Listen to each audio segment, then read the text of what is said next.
ilaha illallah Muhammadun Rasulullah alaihi salatullah wa alihi wal ahibba. Assalamualaikum warahmatullahi wabarakatuh. Pada zaman Rasulullah Shallallahu Alaihi Wasallam, ada seorang pemuda bermata biru, rambutnya merah, berpenampilan cukup tampan.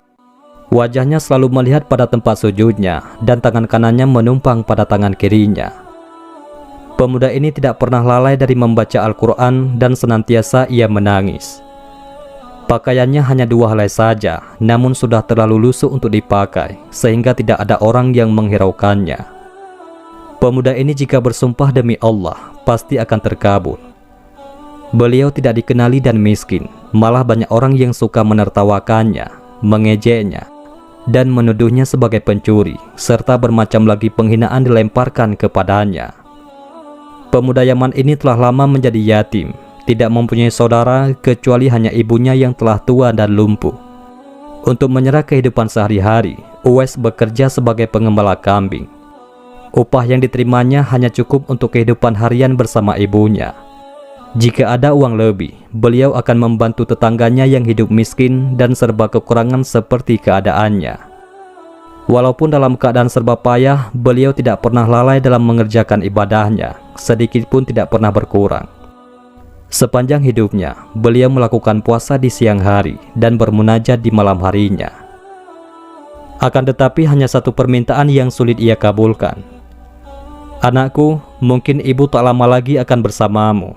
Ikhtiarkan agar ibu dapat mengerjakan haji," pinta sang ibu. Mendengar ucapan sang ibu, Uwais Al-Qarni pun jadi termenung. Perjalanan ke Mekah sangatlah jauh, melewati padang tandus yang cukup panas. Orang-orang biasanya menggunakan unta dan membawa banyak perbekalan. Lantas, bagaimana hal itu dilakukan Uwais yang sangat miskin dan tidak memiliki kendaraan? Maka dibelilah seekor anak lembu yang harganya cukup murah. Uwais membuatkan kandang di puncak bukit. Setiap pagi ia bolak-balik menggendong anak lembu itu naik turun bukit. "Uwais sudah gila, Uwais sudah gila," kata orang-orang yang melihat tingkah laku Uwais Al-Qarni. Banyak orang yang menganggap aneh apa yang dilakukannya tersebut. Tak pernah ada hari yang terlewatkan ia menggendong lembu itu naik turun bukit. Semakin hari anak lembu itu semakin besar, dan semakin besar pula tenaga yang diperlukan Uwais. Tetapi karena latihan tiap hari, anak lembu yang membesar itu tidak terasa lagi bagi Uwais Al-Qarni. Setelah 8 bulan berlalu, sampailah pada musim haji. Lembu Uwais telah mencapai 100 kg, begitu juga otot Uwais yang semakin kuat. Ia menjadi bertenaga untuk mengangkat barang. Taulah sekarang orang-orang, apa maksud Uwais menggendong lembu setiap harinya. Ternyata ia sedang latihan untuk menggendong ibunya. Uwais menggendong ibunya berjalan kaki dari Yaman ke Makkah. Subhanallah, alangkah besar cinta Uwais pada ibunya. Uwais berjalan tegap menggendong ibunya wukuf di Ka'bah. Ibunya terharu dan bercucuran air mata karena telah sampai di Baitullah. Di hadapan Ka'bah, ibu dan anak itu berdoa, "Ya Allah, ampuni semua dosa ibu," kata Uwais Al-Qarni. "Bagaimana dengan dosamu?" tanya sang ibu keheranan. Uwais menjawab, "Dengan terampuninya dosa ibu, maka ibu akan masuk surga. Cukuplah ridho dari ibu yang akan membawaku ke surga." Itulah keinginan Uwais yang tulus dan penuh cinta. Allah Subhanahu wa Ta'ala pun memberikan karunia untuknya. Uwais seketika itu juga sembuh dari penyakit sopannya, hanya tertinggal bulatan putih di tengkunya. Itulah tanda untuk Umar bin Khattab dan Ali bin Abi Thalib, yaitu 2 sahabat Rasulullah, untuk mengenali Uwais.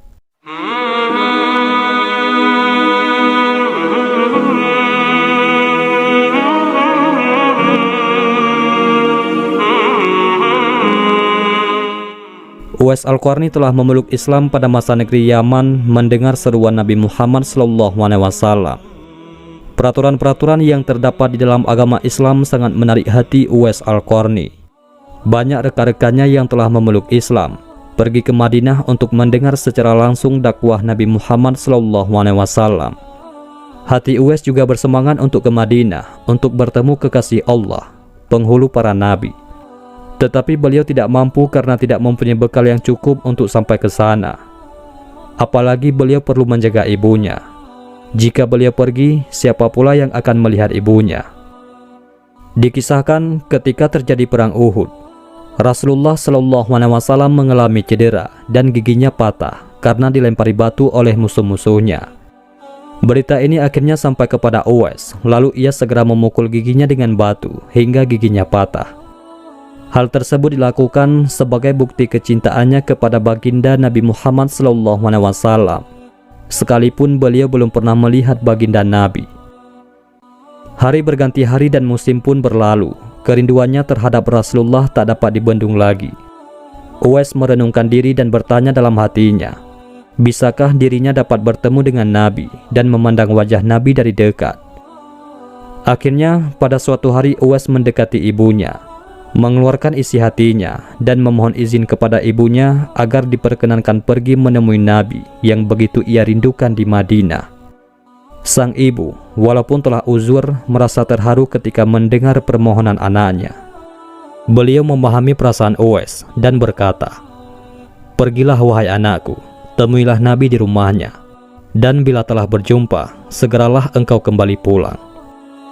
Dengan perasaan gembira yang amat sangat, Uwais berkemas untuk berangkat ke Madinah. Dan sebelum pergi, beliau menyiapkan keperluan ibunya yang akan ditinggalkan, serta berpesan kepada tetangganya agar dapat menemani ibunya sepanjang kepergian beliau. Sesudah mencium tangan ibunya yang tercinta, berangkatlah Uwais menuju ke Madinah, yang jaraknya sekitar 400 km dari Yaman. Dengan waktu yang cukup lama, akhirnya tibalah Uwais Al-Qarni di kota Madinah. Segeralah ia menuju ke rumah Nabi Muhammad SAW. Diketuknya pintu rumah itu sambil mengucapkan salam. Keluarlah Sayyidatina Aisyah radhiyallahu anha sambil menjawab salam Uwais. Segera saja Uwais menanyakan baginda Nabi yang ingin ditemuinya. Namun ternyata baginda SAW tidak berada di rumah, melainkan berada di medan perang. Betapa kecewa hati sang perindu, dari jauh ingin berjumpa, tetapi yang dirindukannya tidak berada di rumah. Dalam hatinya bergolak perasaan ingin menunggu kedatangan Rasulullah dari medan perang. Tapi beliau teringat akan pesan ibunya yang sudah tua dan senantiasa dalam keadaan tidak sehat itu agar ia cepat pulang ke Yaman. Disebabkan ketaatan kepada ibunya, pesan dari ibunya itu telah mengalahkan suara hati untuk menunggu kepulangan Rasulullah SAW. Ia akhirnya mohon pamit kepada Sayyidatina Aisyah radhiyallahu anha untuk pulang kembali ke Yaman. Uwais lalu menitipkan salamnya kepada Nabi Muhammad SAW dan melangkah pulang dengan perasaan hampa karena tidak dapat bertemu dengan kekasih Allah. Sepulangnya dari perang, Rasulullah SAW langsung bertanya tentang kedatangan orang yang mencarinya. Nabi Muhammad SAW menjelaskan bahwa Uwais Al-Qarni adalah anak yang taat kepada ibunya. Beliau adalah penghuni langit. Mendengar perkataan Rasulullah SAW, Sayyidatina Aisyah radhiyallahu anha dan para sahabatnya tertegun seketika. Lalu kata Sayyidatina Aisyah radhiyallahu anha, memang benar sebelum ini ada seseorang telah datang mencari Rasulullah SAW. Tetapi orang itu segera pulang ke Yaman karena teringat akan ibunya yang sudah tua dan sakit, sehingga beliau bimbang meninggalkan ibunya terlalu lama. Rasulullah SAW bersabda, "Kalau kalian ingin berjumpa dengan dia, yaitu Uwais Al-Qarni, perhatikanlah bahwa ia mempunyai tanda putih di tengah-tengah telapak tangannya." Sesudah itu Rasulullah SAW memandang kepada Sayyidina Ali dan Sayyidina Umar radhiyallahu anhum lalu bersabda, "Apabila kalian bertemu dengan dia, mintalah doa dan istighfarnya untuk kalian, karena dia adalah penghuni langit, bukan penghuni bumi." Tahun berganti tahun, dan Sayyidina Umar menjadi khalifah kedua menggantikan Abu Bakar As-Siddiq yang telah wafat. Suatu ketika, Khalifah Umar teringat akan sabda Nabi tentang Uwais Al-Qarni, sang penghuni langit. Beliau segera mengingatkan sahabatnya, yaitu Sayyidina Ali, untuk mencari Uwais bersama-sama. Sejak saat itu, setiap kali ada kafilah yang datang dari Yaman, mereka berdua akan bertanya tentang Uwais Al-Qarni, apakah ia turut bersama mereka. Di antara kafilah-kafilah itu ada yang merasa heran. apakah sebenarnya yang dicari oleh kedua sahabat besar itu. Adapun rombongan kafilah dari Yaman menuju ke Syam silih berganti membawa barang dagangan mereka. Suatu ketika, Uwais Al-Qarni turut bersama rombongan kafilah menuju kota Madinah. Melihat ada rombongan kafilah yang datang dari Yaman, bersegeralah Khalifah Umar dan Sayyidina Ali mendatangi mereka dan menanyakan apakah Uwais turut bersama mereka. Rombongan itu mengatakan bahwa ia ada bersama mereka dan sedang menjaga unta-unta mereka di perbatasan kota. Mendengar jawaban itu, mereka berdua bergegas menemui Uwais Al-Qarni. Sesampainya di tempat Uwais, Khalifah Umar dan Sayyidina Ali memberi salam. Namun rupanya Uwais sedang melaksanakan sholat. Setelah mengakhiri sholatnya, Uwais menjawab salam kedua tamu agung tersebut sambil bersalaman. Sewaktu berjabatan, Khalifah Umar segera membalikkan tangan Uwais untuk membuktikan kebenaran tanda putih yang berada di telapak tangan Uwais, sebagaimana pernah disabdakan oleh baginda Rasulullah Muhammad SAW. Ditanyalah Uwais oleh kedua sahabat Nabi tersebut, "Siapakah nama saudara?" Lalu Uwais menjawab, "Abdullah." Mendengar jawaban itu, kedua sahabat itu pun tersenyum dan mengatakan, "Kami juga Abdullah, yakni hamba Allah. Tapi siapakah namamu yang sebenarnya?" Uwais kemudian berkata, "Nama saya Uwais Al-Qarni." Sepanjang perkenalan mereka, taulah mereka bahwa ibu Uwais telah meninggal dunia. Itulah sebabnya beliau baru dapat turut serta bersama rombongan kafilah dagang itu. Akhirnya, Khalifah Umar dan Sayyidina Ali memohon agar Uwais berkenan untuk mendoakan mereka. Uwais enggan dan dia berkata kepada Khalifah, "Sayalah yang harus meminta doa dari kalian." Mendengar perkataan Uwais, Khalifah berkata, "Kami datang ke sini untuk memohon doa dan istighfar dari Tuhan." Disebabkan didesak oleh dua sahabat besar ini, Uwais Al-Qarni akhirnya mengangkat kedua tangannya, lalu berdoa dan membacakan istighfar. Setelah itu Khalifah Umar radhiyallahu an berjanji untuk memberinya uang negara dari Baitul Mal kepada Uwais sebagai biaya hidupnya. Uwais Al-Qarni menolaknya dengan lembut, dengan berkata, "Hamba mohon supaya hari ini saja hamba diketahui orang.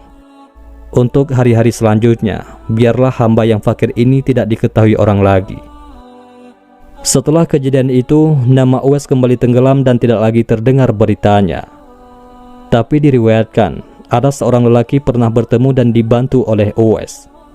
Orang itu mengisahkan, "Waktu itu kami sedang berada di atas kapal menuju ke tanah Arab bersama para pedagang. Tanpa disangka-sangka, angin ribut bertiup dengan kencang. Akibatnya, hempasan ombak menghantam kapal kami, sehingga air laut masuk ke dalam kapal dan menyebabkan kapal semakin berat. Pada saat itu, kami melihat seorang lelaki mengenakan selimut berbulu, berada di satu sudut kapal, lalu kami memanggilnya. Lelaki itu bangun, lalu melakukan sholat di atas air. Betapa terkejutnya kami melihat kejadian itu. Wahai waliullah, tolonglah kami." Tetapi lelaki itu tidak menoleh. Lalu kami berseru lagi, "Demi Zat yang telah memberimu kekuatan beribadah, tolonglah kami." Lelaki itu menoleh kepada kami dan berkata, "Apa yang terjadi? Tidakkah engkau melihat bahwa kapal berada di badai dan dihantam ombak?" Tanya kami kepadanya. "Dekatkanlah diri kalian kepada Allah. Keluarlah kalian dari kapal dengan membaca Bismillahirrahmanirrahim," kata orang itu. Kami pun keluar dari kapal satu persatu. Pada saat itu, jumlah kami 500 jiwa lebih. Sungguh ajaib, kami semua tidak tenggelam, sedangkan perahu kami yang lain tenggelam ke dasar laut bersama isinya. Lalu orang itu berkata kepada kami, "Tidaklah mengapa harta kalian menjadi korban, asalkan kalian semua selamat." "Demi Allah, kami ingin tahu siapakah nama Tuhan," tanya kami kepadanya. "Uwais Al-Qarni," jawabnya dengan singkat. Kemudian kami berkata lagi kepadanya, "Sesungguhnya harta yang ada di kapal tersebut adalah milik orang-orang fakir di Madinah yang dikirim oleh orang Mesir. Jika Allah mengembalikan harta kalian, apakah kalian akan membagi-bagikannya kepada orang-orang fakir di Madinah?" tanya Uwais Al-Qarni. "Ya, kami akan membagikannya," jawab kami. Orang itu pun melaksanakan sholat 2 rakaat di atas air, lalu berdoa, Setelah Uwais Al-Qarni mengucapkan salam, tiba-tiba kapal itu muncul ke permukaan air. Lalu kami menaikinya dan meneruskan perjalanan. Setibanya di Madinah, kami membagi-bagikan seluruh harta kepada orang-orang fakir di Madinah sehingga tidak ada satupun yang tertinggal. Beberapa waktu kemudian, tersiarlah kabar bahwa Uwais Al-Qarni telah berpulang ke rahmatullah. Anehnya, pada saat dia hendak dimandikan, tiba-tiba terlalu banyak orang yang berebut hendak memandikannya. Dan ketika dibawa ke tempat pembaringan untuk dikafankan, begitu ramai orang yang menunggu untuk mengkafankannya. Demikian pula ketika orang pergi hendak menggali kuburnya. Di sana ternyata sudah ada orang-orang yang menggali kuburnya hingga selesai. Ketika usungan dibawa menuju ke perkuburan, luar biasa banyaknya orang yang berebut hendak mengusungnya. Meninggalnya Uwais Al-Qarni telah menggemparkan masyarakat kota Yaman. Banyak terjadi hal-hal yang amat mengherankan penduduk Yaman. Sedemikian banyaknya orang yang tak dikenali datang untuk mengurus jenazah dan pemakamannya. Sejak ia dimandikan, sampailah ketika jenazahnya hendak diturunkan ke dalam kubur, ada saja orang-orang yang telah siap melaksanakannya terlebih dahulu. Penduduk kota Yaman tercengang. Mereka bertanya-tanya, "Siapakah sebenarnya engkau, wahai Uwais Al-Qarni? Bukankah Uwais yang kita kenal hanyalah seorang fakir yang tidak memiliki apa-apa, yang kerjanya hanyalah sebagai pengembala kambing dan unta? Tetapi ketika hari wafatmu, engkau telah menggemparkan penduduk Yaman dengan hadirnya manusia-manusia asing yang tidak pernah kami kenal. Mereka datang dalam jumlah sedemikian banyaknya. Agaknya mereka adalah para malaikat yang diturunkan ke bumi hanya untuk mengurus jenazah dan pemakamanmu." Barusan itulah penduduk Yaman mengetahui siapa Uwais Al-Qarni, yang ternyata tidak terkenal di bumi, akan tetapi beliau sangat terkenal di langit. Begitulah Uwais Al-Qarni, sosok yang sangat berbakti kepada orang tua. Dan itu sesuai dengan sabda Rasulullah ketika Rasulullah ditanya tentang peranan kedua orang tua. Rasulullah SAW menjawab, "Mereka adalah yang menyebabkan surgamu atau nerakamu." Hadis riwayat Ibnu Majah. Demikianlah kisah Uwais Al-Qarni. Semoga kita dapat mengambil hikmah dari kisah beliau. Mudah-mudahan ini semua bermanfaat. Assalamualaikum warahmatullahi wabarakatuh.